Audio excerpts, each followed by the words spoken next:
Good evening, everyone. This is Vibhana Sheen, and I'm doing a reading from the book Messages from the Masters by Dr. Brian Weiss. Today, we're going to continue from chapter 14, and the subchapter is Psychometry. In this experiential exercise, which I usually conduct in groups of two, the participants exchange small objects belonging to them. The object may be a ring, a watch, a bracelet, keys, lockets, and so on. The items chosen should be one that is touched and handled primarily by its owner.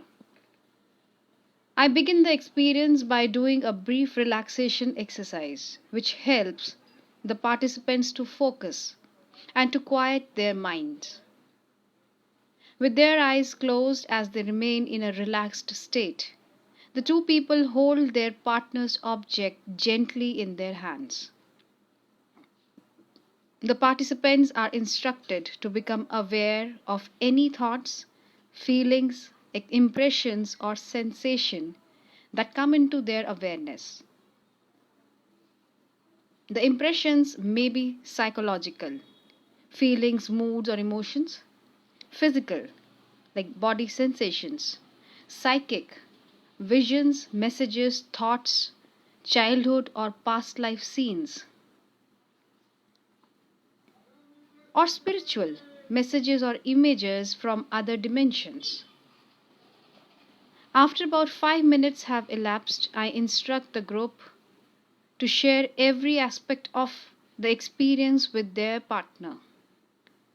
It is very important to share every sensation, thought, and impression, even if it seems silly or weird, because these are often the most accurate and powerful hits. Frequently, the validation of one of these strange impressions is immediate and most meaningful. Whether it is the energy of the object being held that facilitates the intuitive transfer of information or the relaxed focusing of the mind, the net result is an awakening and a validation of the intuitive ability we all possess.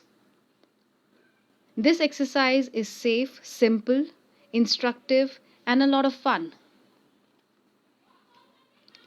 Energy scanning.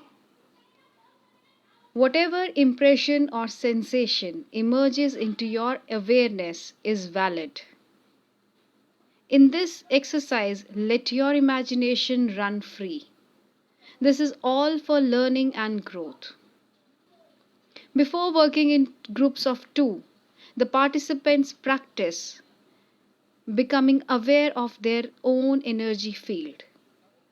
With their eyes gently closed and in a relaxed state, they are instructed to bring their hands together slowly, palms facing each other, beginning with the hands about 2 feet apart.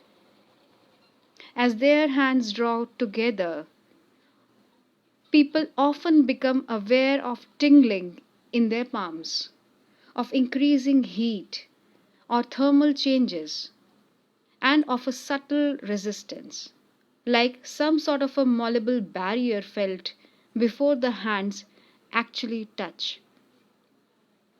This beginning exercise is repeated several times. In group of two, the receiver slowly scans the body of his or her partner who stands or sits quietly during the exercise. The scanning is done by the hands at a distance of several inches or more from the body of the other person. The scanner does not actually touch the partner. The entire body should be scanned from all sides, and the scanner should become aware of any temperature changes, such as areas of heat or cold. Any thoughts, sensations, or impressions are noted and remembered. Any variations in the energy field should also be acknowledged. After several minutes, the roles are reversed. The scanner becomes the quiet subject, and the former subject becomes the scanner or receiver. After repeating the process, the partners then spend several minutes sharing the entire experience with all of their observations. Often stunningly accurate medical diagnoses are made during this exercise. Confidential information can be somehow transferred to the scanner. Our intuitive minds.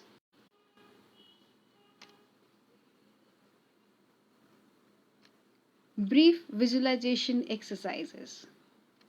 Hypnosis is merely focused concentration. There is nothing mysterious or sinister about it. Close your eyes and imagine that you are biting into a big, juicy lemon. Use all your senses. Taste the lemon, smell it, see it, bite more deeply. Often people make a lemon face with puckered lips when I ask them to do this. They are tasting the lemon. I didn't stick a lemon into their mouths. They are tapping their memory banks. If you tasted the lemon, you were just hypnotized.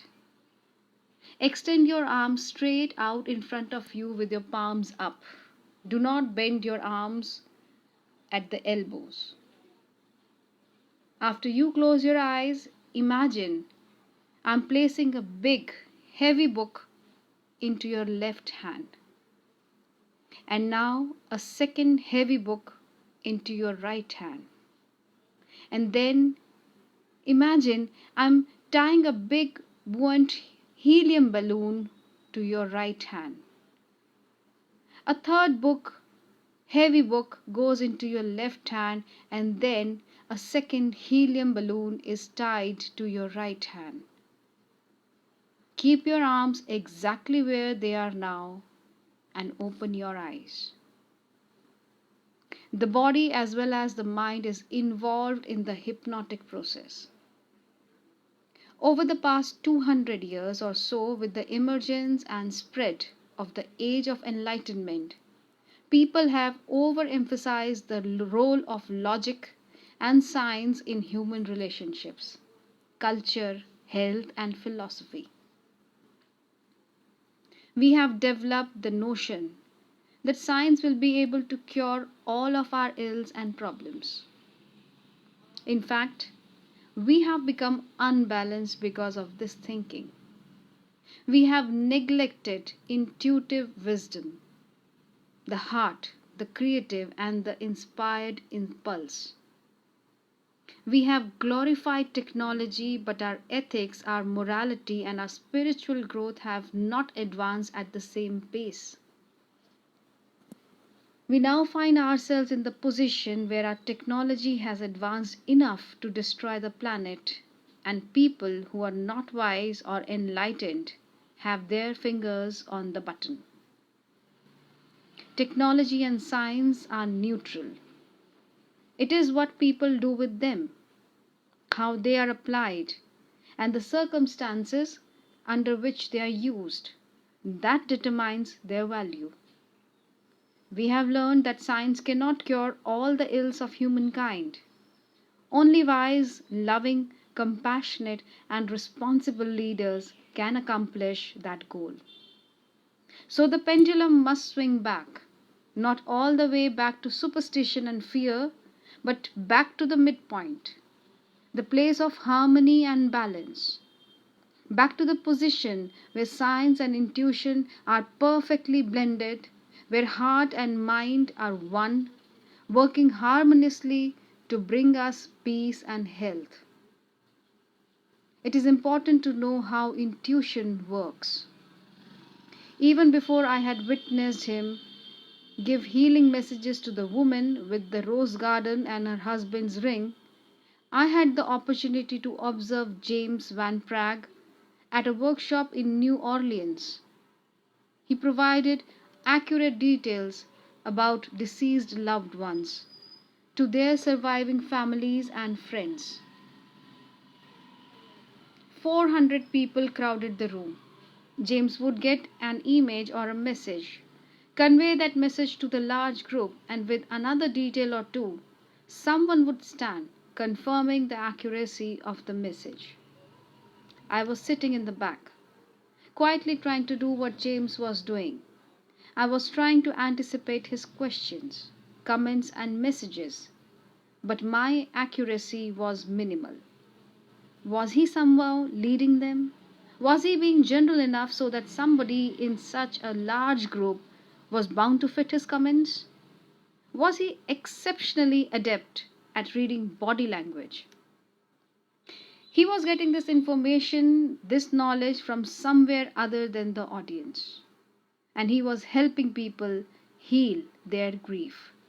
Oh, well, I thought there are few talented people in the world who could somehow tap into this stuff. I certainly wasn't one of them. 2 weeks later, I was conducting an experiential workshop on spirituality and past life regression therapy to an audience of 700 in West Palm Beach, Florida. In response to a question from someone in the audience, I tried to explain how a medium works for formulating an example. It works like this, I said, beginning to imagine a scene. The medium might say, I am aware of a young man named Robert. He is 19 or 20 years old and he died in a car accident.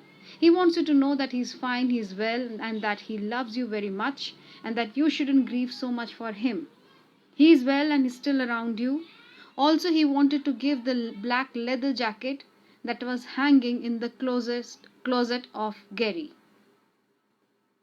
I had made up this whole scene, and I moved on other topics.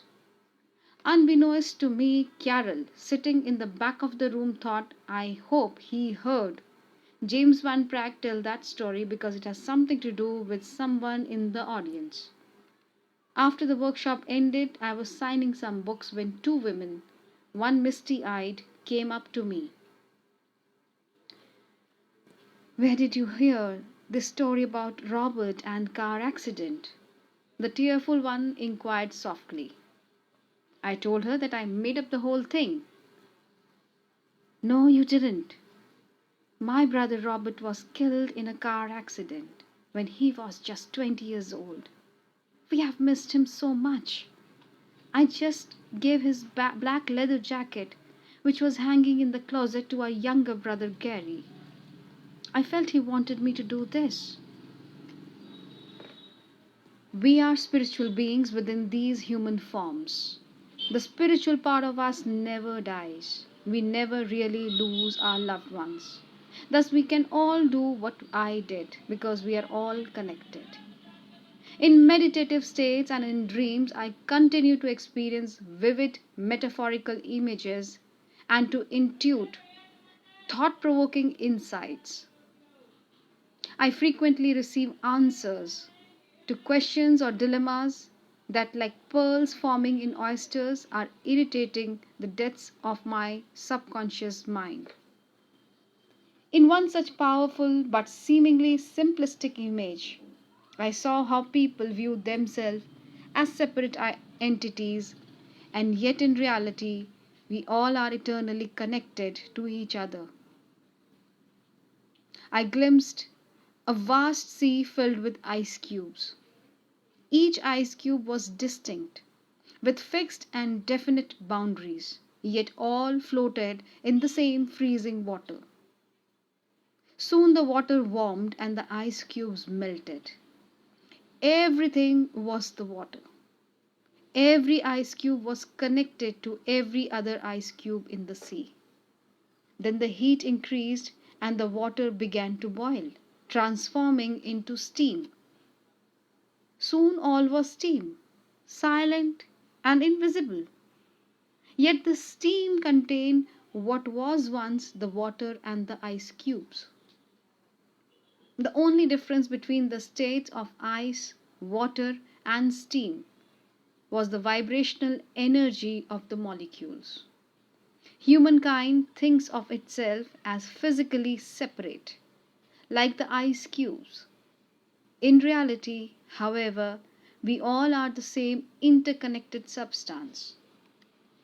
You can have past life experiences through means other than hypnosis.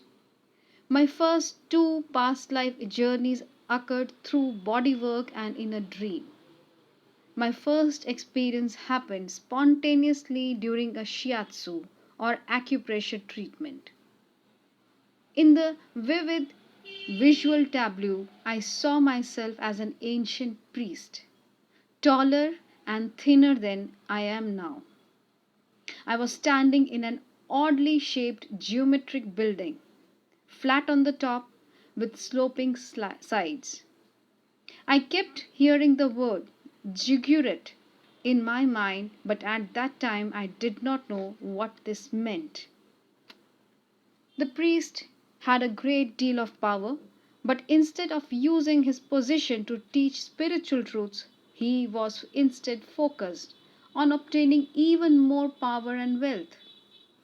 As I wistfully looked into his future, I could see that his values never shifted to the spiritual, even though priests were free to teach spiritual truths as long as the needs of the royalty were also met. I gradually returned to full waking consciousness. I at home later that day I looked up the word ziggurat. There it was in the encyclopedia. In the Babylonian period of history, a millennium before Christ, temples of the same geometric shape I had seen in my vision were called ziggurats. A few years later, I had a second past life experience, this time in a dream. It occurred on the second night of a 5-day training for professionals that I was teaching. All the participants were staying in the same hotel, and the intensity of the sessions were exhausting. In the dream, which was one of those vivid dreams where you remember every detail, I was again a priest.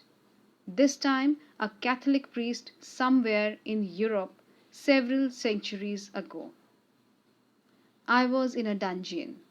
One of my arms was chained to the wall in back of me. I was being tortured and then killed for teaching heretical forbidden things.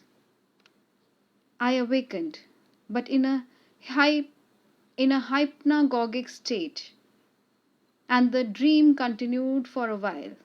I could still see and feel the images as I lay on the bed in a completely darkened room.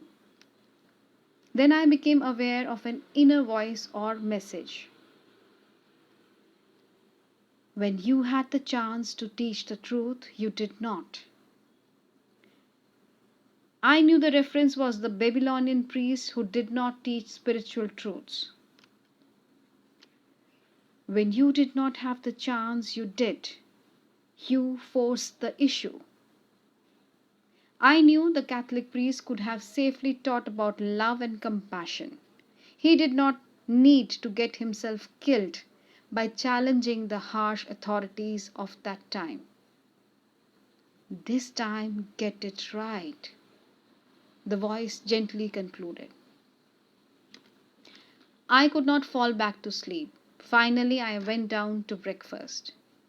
One of the students taking my course was a well known professor of psychiatry at a distinguished university. You look terrible, she observed as she stood next to me. I know, I didn't sleep well last night. I know that, she responded. I looked into your dream. I didn't believe this was possible, and sensing my skepticism, she elaborated. My family has had mediumistic abilities on my mother's side for many generations. I also have these abilities, she explained. I was intrigued now, so I asked her what she had seen. I saw you as a Catholic priest in Scotland centuries ago. You were imprisoned. Your right arm was chained to the wall behind you, and you were tortured and killed for teaching about reincarnation. She was more specific than I had been. There was more. You have to be careful. Some of these people are back again now, she added. So I keep my eyes open.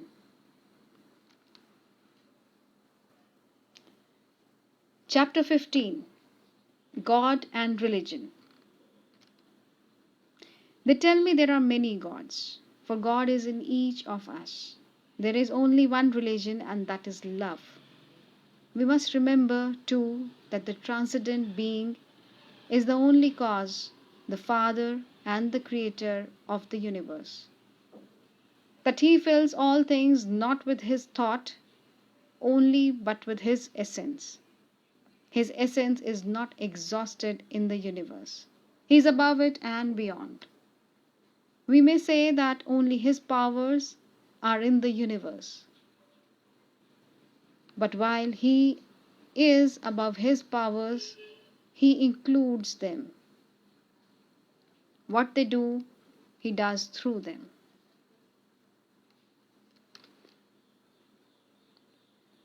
From time to time, in letters, at conferences, or on radio call-in shows, people have asked me where God is in my writings. This question always surprises me because to me, God is everywhere in my writing. Not only identified by the name God, but in so many other ways as well. Every time you find the word love, I'm talking about God. We all have God within us. I may seem strange to hear a psychiatrist talking about God and love. Yet I must, because the foundations of spiritual psychotherapy require the recognition of our divinity, the real nature of our souls, and the true purpose of existence here in physical form. Only in this way can we see the bigger picture.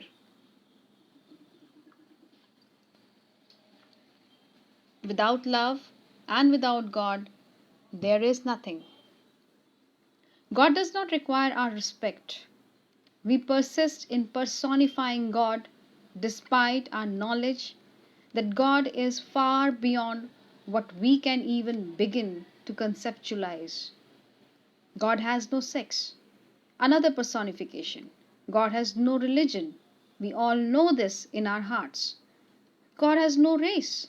God is everything, a loving energy possessing incomprehensible wisdom, power, and unknowable qualities.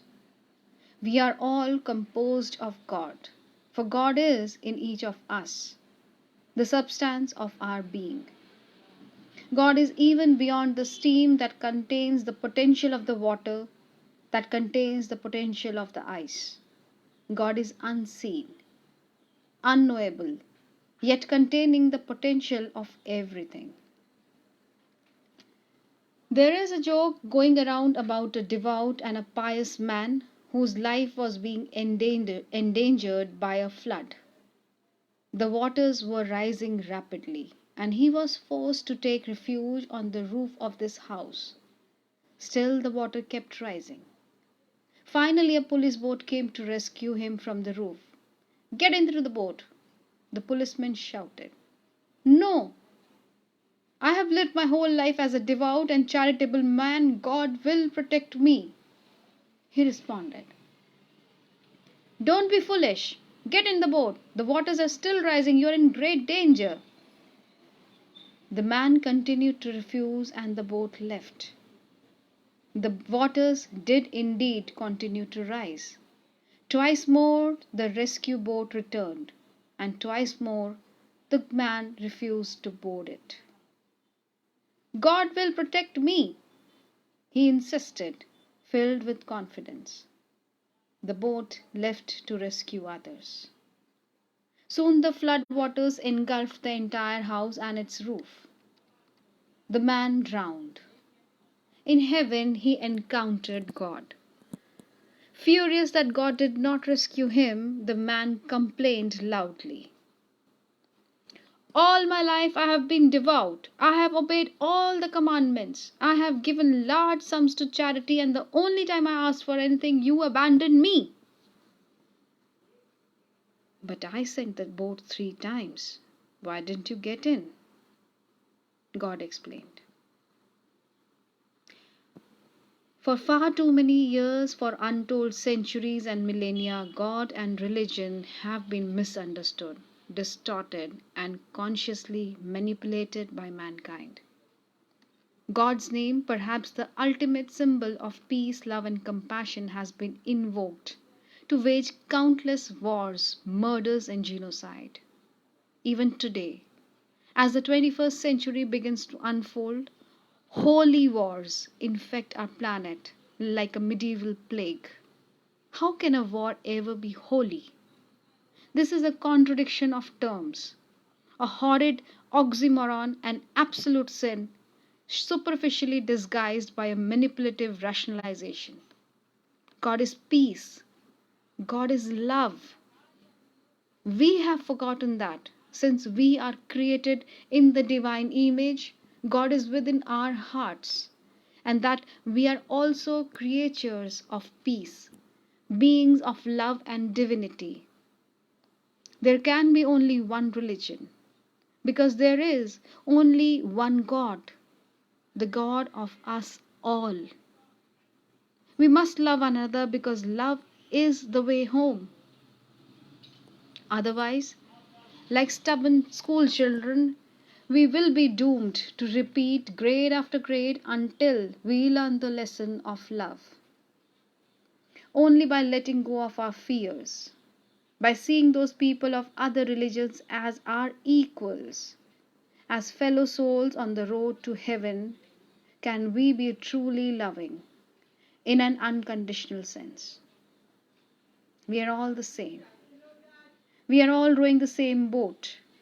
In our many incarnations, we ourselves have been all religions, all races. The soul has no race, no religion. It only knows love and compassion. When we know that we are all the same, that there are only superficial and unimportant differences among us, but no difference that really matters, then we can reach back and help everyone along the path, no matter whether they are like us or not. When you dig beneath the surface rituals and customs of the various religions, you will find an amazing similarity of ideas, concepts, and advice. Even the words are incredibly similar. We have been killing each other in the name of religion, when at the deeper levels, many of the most devout actually believe the same thing. All the great religions place a common emphasis on the importance of leading a spiritual life, of understanding the divine presence in and beyond all beings and things, of good deeds and service, of love and compassion and charity and hope and faith.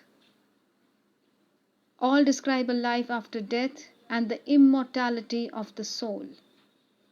All stress kindness, forgiveness, and peace. When I talk about religions, I am referring to the wonderful spiritual wisdom and traditions, not the man made edicts and rules that are promulgated for political reasons and which serve to separate man rather than to unify them. We must be careful to differentiate spiritual truths from politically motivated rules. Such rules are fences, keeping us fearful and apart. Now we can begin to accept concepts of divine omnipresence, of the immortality of the soul, of continued existence after physical death, on the basis of data, not only on faith. So, why are we so ignorant of the essence of our own religions, with their rich spiritual traditions, let alone the religions of our friends and neighbors? Why do we insist on seeing only the differences when the similarities are overwhelming? Why do we ignore the teachings, the precepts, the rules, and the guidelines that were so lovingly and brilliantly presented by the great teachers? Again, I think we have forgotten what we know. Caught in the rut of everyday life, we are so consumed with worry and anxiety, so concerned with our status, our exteriors, with what others think of us, and we have forgotten our spiritual selves. We are fearful of death because we have forgotten about our true nature. We are so worried about our reputations and positions, about being manipulated by others for their gains and our loss. We are so terrified of appearing stupid that we have lost the courage to be spiritual. Yet science and spirituality, long considered antithetical, are coming together. Physicists and psychiatrists are becoming the mystics of the modern time. We are confirming that prior mystics knew intuitively. We are all divine beings. We have known this for thousands of years, but we have forgotten. And to return home, we have to remember the way. If there is only one God and only one religion, which is love, why should we practice the religion of our birth or choose any single faith over another? In the end, it doesn't matter what sort of a church or temple we attend, if indeed we choose to attend at all. Like spokes on a bicycle wheel, all paths dictated by the great religions lead to the same center, to godliness, to enlightenment. One path is no better or worse than the other. They are all equal. However, being steeped in the wisdom and truth of your religion since your early childhood provides not only a significant head start, you have already accumulated a great deal of knowledge and experience, but it also provides a comfortable familiarity. Familiarity brings a sense of peace. Your mind relaxes, and almost without conscious efforts, you can enter a deeper meditative state. In this deep state, you can experience transcendent levels of consciousness. There are great truths and beauty and wisdom in all the great religions' tradition. You should sample them all like a student, because an important insight that a shift in spiritual perspective can bring can accelerate your spiritual progress. There is no need to abandon your tradition. After all, some people prefer roses, others orchids or lilies or wildflowers or sunflowers. But they are all beautiful in their own right, and God causes the same sun to shine on them all, the same rain nourishes them. They are different, but all are special. To paraphrase a teaching found in all spiritual disciplines, the rain falls on the weeds as well as on the flowers, and the sun shines on prisons as well as on churches. God's light does not discriminate, and neither should ours. There is not one path, one way, one church, one ideology. There is only one light. When the fences come down, all the flowers can bloom together in a garden of unparalleled magnificence, an Eden on the earth. This brings me to the end of the reading for today. Tomorrow we'll start with chapter 17, Finding Your Way Home. Till that time, this is Vibha Nashin signing off. I'll see you tomorrow somewhere around 7 pm. Take care. Good night.